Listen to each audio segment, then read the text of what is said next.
Hi, everybody. I'm Jules Nyquist. I'd like to thank the Badmouth Reading Series for inviting me to come read with you virtually today. I'm going to be reading from my latest book called Atomic Paradise, and this is published by Poetry Playhouse Publications, and I am reading in my playhouse, Jules Poetry Playhouse in Placitas, New Mexico. I'll be going about 15 minutes, and I hope that you will be moved by these poems.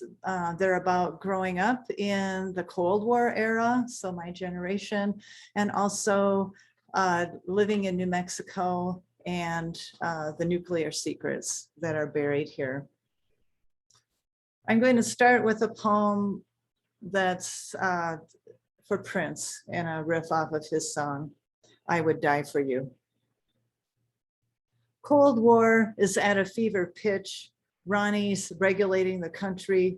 It's 1982 and we're gonna party like it's 1999. No more marches for change. Unplug, party. Mommy, why does everybody have the bomb? We never had a chance. Life is just a party and parties aren't meant to last. Got to do something. The end is near. What are you going to do? Dance. Everybody's got a bomb. Could all die anyway. The sky is turning purple. Get funky. Get down. Lay down. Die.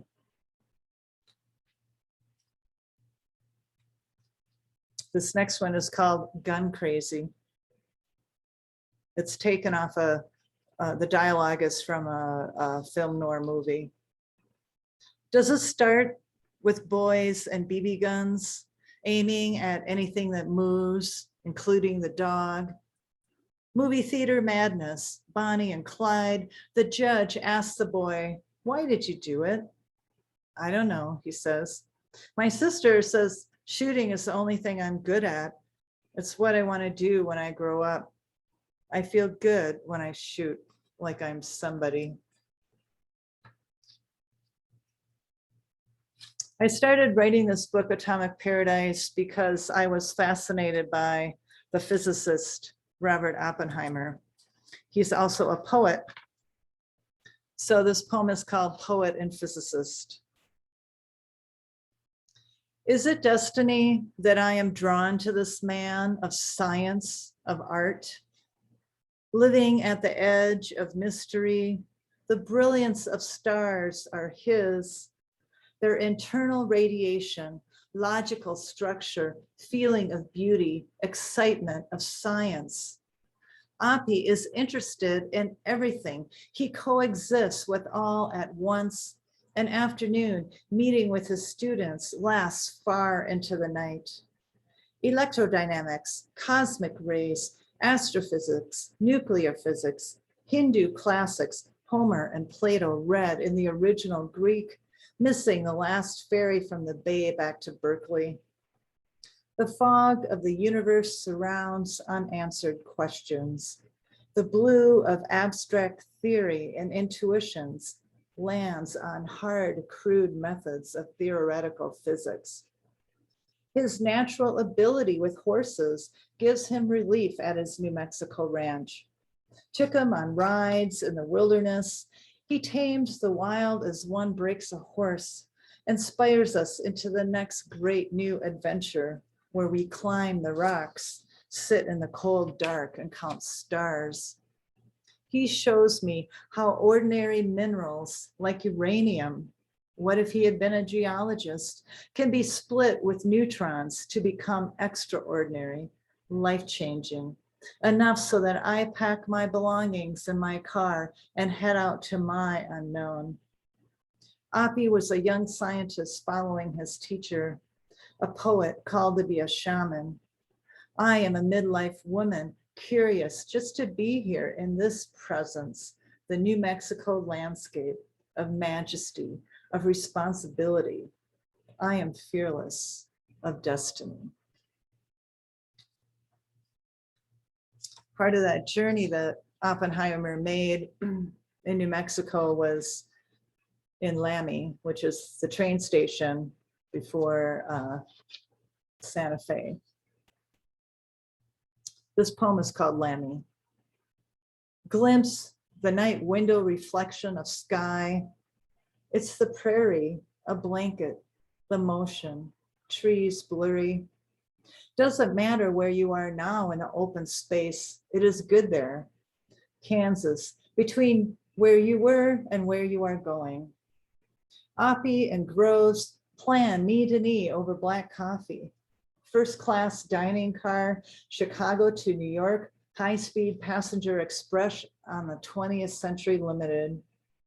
High-level security needs that openness to separate them from the others, bring them together in an isolated lab.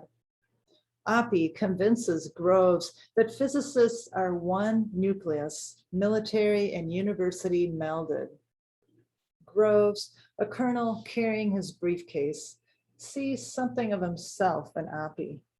They both have intense ambition. This step for both men to prove themselves. Failure would end it all. Success and risk is tempting on the horizon. Nobody believes in the project and they can't tell. So they summon lies, and wait in the desert. Families travel here in secret, lie to friends where they are going. What they are doing, they don't really know, but they just disappeared into the night, blinded by duty. When Oppie's eyes twinkle blue, he makes them feel special, enough to pack up their kids and wives, rent out the house and put everything on hold to be there. Conductor sorted them by destination to Lammy.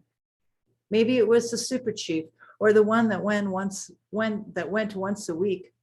Children sleeping, wives wondering what husbands were up to. Now at least they got to go along. Grain elevators passing backsides of buildings, crossings. Dorothy will get a gate pass, call a car from Santa Fe. Rock on and on until the deep horn of the whistle announces, you are here, we are here. This poem is for Kitty, Robert Oppenheimer's wife, who had a PhD herself in her own career, which she gave up when she traveled to Los Alamos. Kitty, how did it feel when you fell in love with Robert at the Pasadena garden party on the day you met? It was electric. German princess from Pittsburgh, you had just moved into an apartment with your third husband, both college kids, studying together after being apart. The next summer, Oppie invited you as a couple to the ranch, but you came without him and with a friend. New Mexico cast its spell. You knew you were pregnant, so you went to Reno to wait the 6 weeks of residency. Dr. Oppenheimer made a phone call to Dr. Harrison and arranged the divorce. What did the two men say to each other, the physicist and the MD, to negotiate for your desires? It was all very civilized. On November 1st, All Saints' Day, you divorced Richard and married Robert. How did it feel when they criticized you? Are they jealous of love, of your initiative of being 8 months older and labeled inexperienced woman, of taking Oppie away from his friends? Your sister-in-law thought you were phony and scheming and really evil. Little Peter, born so soon, you called him Pronto. Oppie was sick, needed fresh mountain air, 2-month vacation from Berkeley without little Peter. Friends, take care of him for you. Was this your belated honeymoon? How did it feel when you were forced into the role of director's wife? You moved into those mountains you knew, but not like this. Taken over by the military, your own biology was regulated to the lab. Baby girl Tony was born your first year on the hill. How did you raise kids where there were shortages of everything? You were used to a full stock kitchen. You learned to negotiate with Pueblo Indian nannies. You escaped with your husband to Perro Caliente, or to go shopping in Santa Fe, to buy tweed jackets, expensive suits. You wanted to dress your husband with authority to reflect his new position. They called you a bitch. Robert could do no wrong. He was the good father. Your cocktail hours lasted too long. How did it feel when the FBI started tapping your phones, following you, censored your communist friends? Robert stopped his donations to the party. You already lost your previous husband, Joe, to the Spanish Civil War, an American volunteer living in France. The last time you saw Joe was in Paris on the way to visit him in Spain. The telegram with the sad news, he was determined to join the front. Robert understood how the papers dig up all the grief again. Tony, your rock of a daughter, picks up drinks and cigarettes after your parties. Years later, she will feel her father's legacy when she is denied her career as a translator, living alone in St. John. Peter will grow up to be secluded, hiding away from the madness of this storm of a bomb dropped on you. Ashes of war scattered around your family, impossible to have a normal life.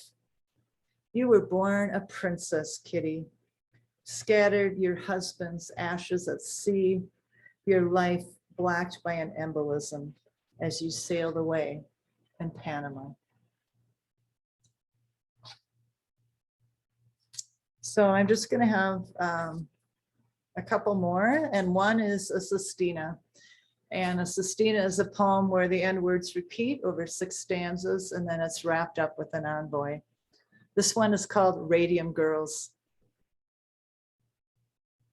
They promised you the glamour kiss and more money than you'd ever know, the chance to be an artist with a watch on everyone's wrist, a cause to be proud of, the glow of radium dials, a poison of occupational radiance, poised to point your paintbrushes for a kiss on your lips, that finer point, a better glow on your face. You painted unknowingly, your fingernails, your toes, a manicure that causes you heartache for the love of the art.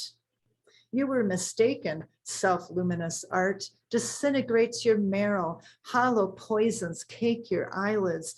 Yet you see fireworks cause cataract meteors to burst, flash, and kiss your retinas. Radiant light emitting knowledge like a forbidden apple, a glowworm like heat. Ionic energy glows with phenomenal brilliance and ecstasy. Art in its deadly fullest knowledge reveals the secrets of Marie Curie. Not poison, but a miracle cure for everything. A radiant kiss of luck for bath salts, chocolate, Radithor bottled water. Because water is better than radium beer. Pause with your man at the Radium Palace Hotel. It attracts the glow of 2,500 customers a year. The price kissed up to 3,000 times worth of gold, and artists could splurge while working in radium. It's delicate poison like a lover that seduces without protection. You know you shouldn't, but you do. What do you know that could possibly go wrong? You didn't sue because only later you found out it was poison to ingest like a bitter apple. That warm glow on your face, your teeth falling out, your art becoming a frail old woman after being kissed too many times by her lover. You knew all along the glow was temporary, caused by cruel greed. Cheap women artists like you used up, and only the men got autopsies. You kissed away your future. This book is for all the women. It's for all the survivors. I'm closing with one last poem that brings us to the present, called I Would Die for You Revisited.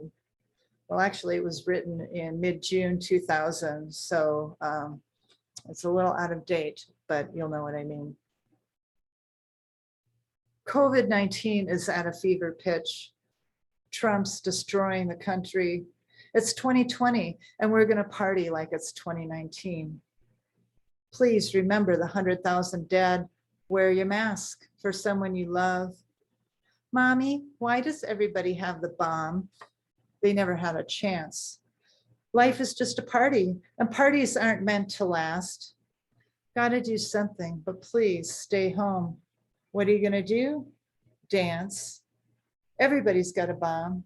Could all die anyway. The sky is turning purple. Get funky, get down, lay down. Please don't die. Thank you for joining me today. I'm Jules Nyquist, and thanks for being here.